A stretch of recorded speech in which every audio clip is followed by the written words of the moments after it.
Suara denting pedang beradu, jerit pilu rakyat, dan bisikan ketakutan yang merayap di setiap sudut. Itulah akhir dari kedamaian kerajaan Jampang Manggung. Sebuah kekacauan yang lahir dari pertikaian para patih, merobek harmoni, dan melahirkan nestapa yang tak terhingga. Di tengah pusaran kegelapan itu, Patih Boman Larang, dengan kesetiaan yang tak tergoyahkan kepada mendiang Prabu Pitakumana Jaya, merasakan perihnya setiap tetes air mata yang jatuh. Hatinya teriris melihat pertikaian antara Soko Ganggalang dan Rangijit menelan begitu banyak nyawa tak berdosa. Keresahan ini memuncak, memaksa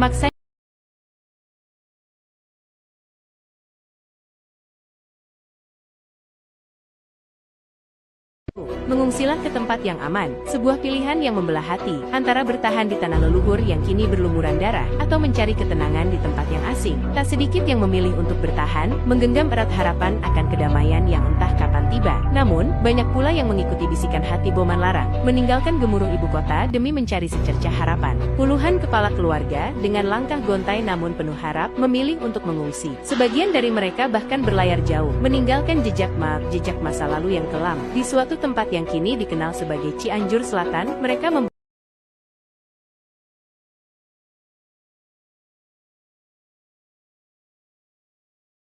asing namun menjanjikan, menanam benih-benih kehidupan baru. Warga Jampang Manggung inilah yang kemudian menamai tempat baru mereka dengan nama yang tak asing lagi, Jampang. Seiring berjalannya waktu, nama itu mekar, menyebar, hingga kini kita mengenal Jampang Kulon, Jampang Wetan, dan Jampang Surade di wilayah Sukabumi Selatan. Sebuah nama yang mengalir dari riwayat panjang Jampang Manggung, membawa kisah tentang perpisahan, harapan, dan sebuah awal yang baru, mengukir jejak abadi dalam sanubari.